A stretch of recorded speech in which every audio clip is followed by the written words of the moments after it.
Assalamualaikum warahmatullahi wabarakatuh. Saya Muhammad Sulaiman Jazuli, perwakilan dari kelompok 3. Pada kesempatan ini kami akan mempresentasikan daripada hasil diskusi salah satu mata kuliah Sistem Informasi Manajemen.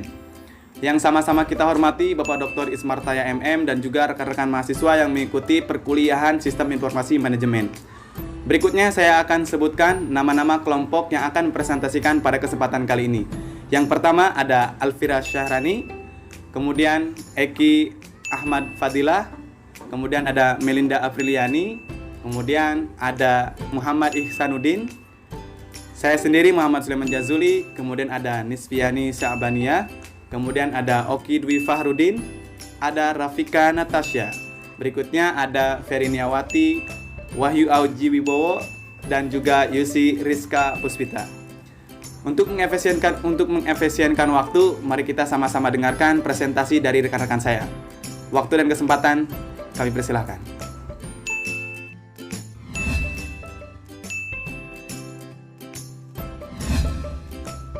Era globalisasi telah menempatkan teknologi informasi sebagai tulang punggung kegiatan ekonomi dunia karena memang merupakan salah satunya media yang dapat menyediakan pelayanan secara efektif, cepat, dan efisien dalam jangkauan yang luas dalam waktu yang bersamaan. Pada abad ke-21 ini terkenal dengan abad informasi, di mana informasi menjadi begitu banyak bermunculan dengan berbagai bentuk dan ragamnya. Sementara itu, perkembangan informasi didukung oleh kemajuan dan perkembangan teknologi yang akseleratif dan cepat. Nah, informasi pada awalnya terbentuk melalui perancangan informasi terlebih dahulu.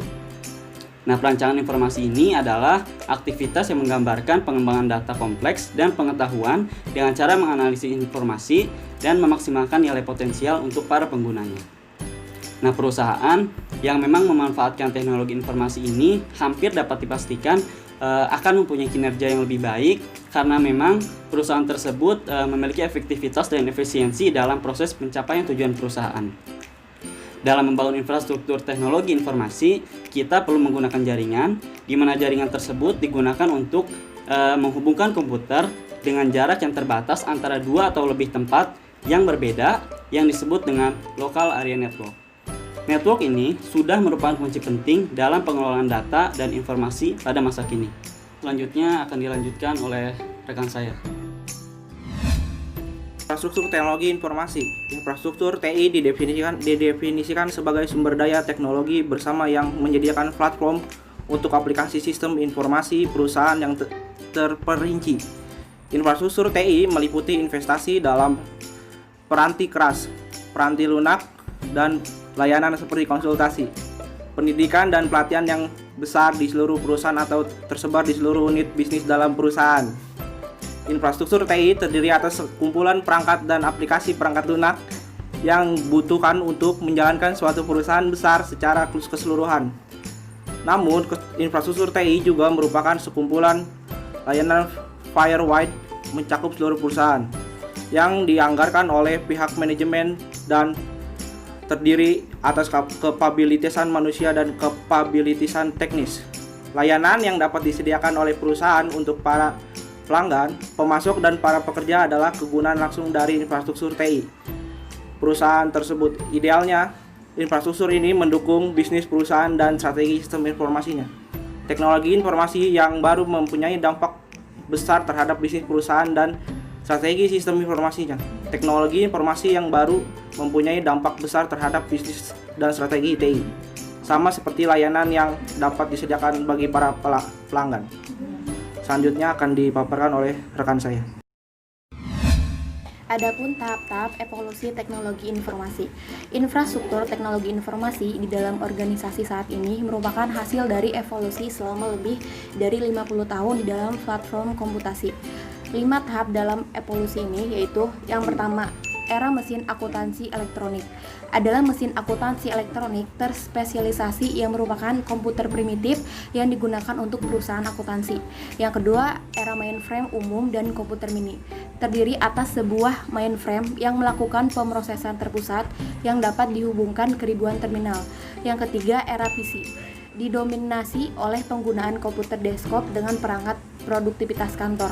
Yang keempat, era klien atau server infrastruktur yang lebih mendominasi pada era klien atau server tahun 1983 hingga sekarang, terdiri atas jaringan klien desktop atau laptop hingga komputer server.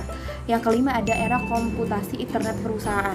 Perubahan infrastruktur teknologi informasi yang di atas telah menghasilkan perkembangan dalam pemrosesan komputer, chip memori, perangkat penyimpanan, telekomunikasi, dan jaringan peranti keras dan peranti lunak. Selanjutnya akan dipaparkan oleh rekan saya. Di sini saya akan menjelaskan 5 teknologi penggerak dan evolusi infrastruktur. Yang pertama, hukum Moore dan kekuatan mikroprosesor, yaitu menjelaskan tentang eksponensial dalam daya pemrosesan dan penurunan eksponensial dalam biaya teknologi komputer. Yang kedua, hukum media penyimpanan digital berkapasitas besar, yaitu menjelaskan tentang pertumbuhan informasi ini melibatkan penyimpanan data magnetik dari data digital.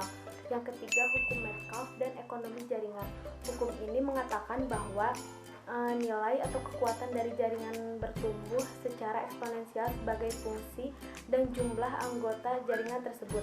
Yang keempat, penurunan biaya komunikasi dan internet, yaitu penurunan biaya komunikasi dengan cepat dan semakin banyak kesempatan dalam industri teknologi. Yang kelima, pengaruh standar dan jaringan, yaitu standar teknologi menentukan kompatibilitas berbagai produk dan kemampuan berkomunikasi dalam sebuah jaringan.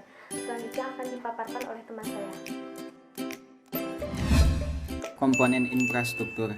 Infrastruktur teknologi informasi saat ini menghasilkan 8 komponen utama. Komponen-komponen ini adalah investasi yang harus dikoordinasikan satu sama lain untuk memberikan infrastruktur yang koheren bagi perusahaan, yaitu 1. Manajemen dan penyimpanan data. Kedua, yaitu platform internet. Yang ketiga, platform peranti keras komputer atau platform sistem operasi. Yang keempat, aplikasi peranti lunak perusahaan atau salah satu yang termasuknya yaitu middleware. Yang kelima, jaringan atau telekomunikasi. Yang keenam, konsultan. Dan yang ketujuh, integrator sistem. Dan yang kedelapan, platform perangkat keras komputer. Selanjutnya akan saya serahkan kepada Perkembangan teknologi informasi di Indonesia. Perkembangan teknologi informasi memperlihatkan bermunculannya berbagai jenis kegiatan pada berbasis teknologi seperti ini. Yang pertama itu pada bidang pendidikan atau e-education. Dalam bidang ini berkembangnya pendidikan terbuka dengan belajar jarak jauh atau perpustakaan dan instrumen pendidikan lainnya seperti guru dan laboratorium. Selanjutnya dalam bidang pemerintahan atau e-government. Pada pelayanan ini, pelayanan servis yang diberikan kepada masyarakat lebih baik, peningkatan hubungan antara pemerintah, pelaku bisnis, dan masyarakat umum. Selanjutnya pada bidang keuangan dan perbankan. Untuk menunjang keberhasilan operasional sebuah lembaga keuangan atau perbankan, sudah pasti diperlukan sistem informasi yang handal dan dapat diakses dengan mudah oleh nasabahnya.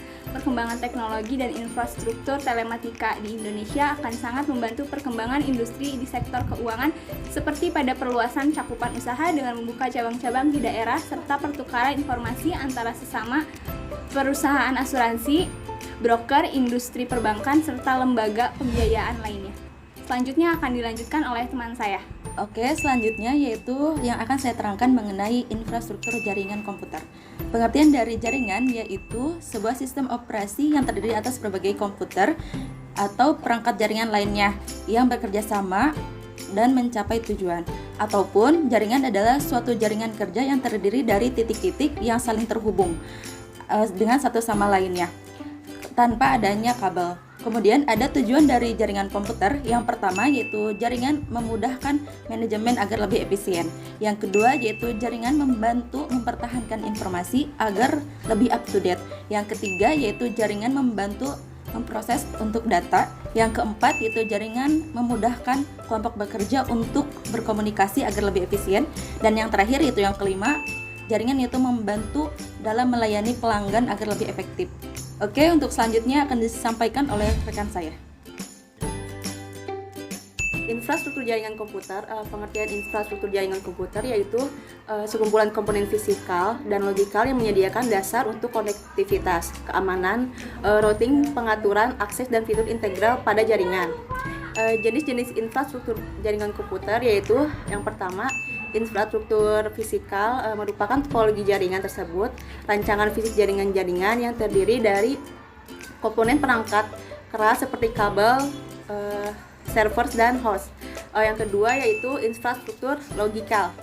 Infrastruktur logikal terdiri dari berbagai elemen perangkat lunak yang terhubung, diatur dan mengamankan host pada jaringan. Infrastruktur logikal memungkinkan komunikasi antar komputer melalui jaringan yang telah digambarkan dalam topologi fisikal. Materi selanjutnya akan disampaikan oleh rekan saya. Berdasarkan jarak dan area kerjanya, jaringan komputer dibedakan menjadi 3 bagian, yaitu yang pertama, LAN Area Network, yaitu menghubungkan beberapa komputer dalam suatu jaringan di mana setiap komputer dapat mengakses data maupun peralatan lain. Yaitu yang kedua, MAN, Metropolitan Area Network, yaitu pengembangan dari LAN dalam cakupan yang lebih luas atau dalam suatu kota. MAN merupakan pilihan untuk membangun jaringan komputer antar kantor dalam suatu kota yang memiliki jangkauan 10-50 km. Yang ketiga, Wide Area Network, yaitu jaringan yang sangat luas radiusnya mencapai sebuah negara atau benua. Selanjutnya kesimpulan yang akan dijelaskan oleh rekan saya. Berikut adalah seluruh kesimpulan dari pemaparan materi yang kami buat. Era globalisasi telah menentukan TI sebagai tulang punggung kegiatan ekonomi dunia karena merupakan satu-satunya media yang dapat menyediakan pelayanan luas dan multimedia. Perusahaan yang memanfaatkan TI hampir dapat dipastikan mempunyai kinerja yang baik karena ternyata lebih efektif dan efisien yang pada akhirnya dapat mencapai tujuan perusahaan. Network sudah merupakan kunci penting dalam mengubah data dan informasi. Maka dari itu, jaringan-jaringan merupakan sarana bantu yang memikirkan sebuah organisasi besar untuk melakukan penyesuaian yang sesuai antara kebutuhan informasi dengan besarnya aplikasi serta investasi, perangkat keras dan lunaknya. Berikut adalah daftar pustaka dari kajian yang kami buat. Sekian, terima kasih. Terima kasih kepada rekan-rekan yang sudah mempresentasikan hasil diskusinya. Berikutnya kami sampaikan kepada para penonton yang ingin menyampaikan kritik ataupun saran ataupun pertanyaan, silahkan tanyakan di kolom komentar. Terakhir dan juga jangan lupa like dan subscribe untuk kemajuan dari channel ini. Terima kasih atas perhatiannya dari kelompok 3. Mohon maaf tentunya ada kekurangan. Wassalamualaikum warahmatullahi wabarakatuh.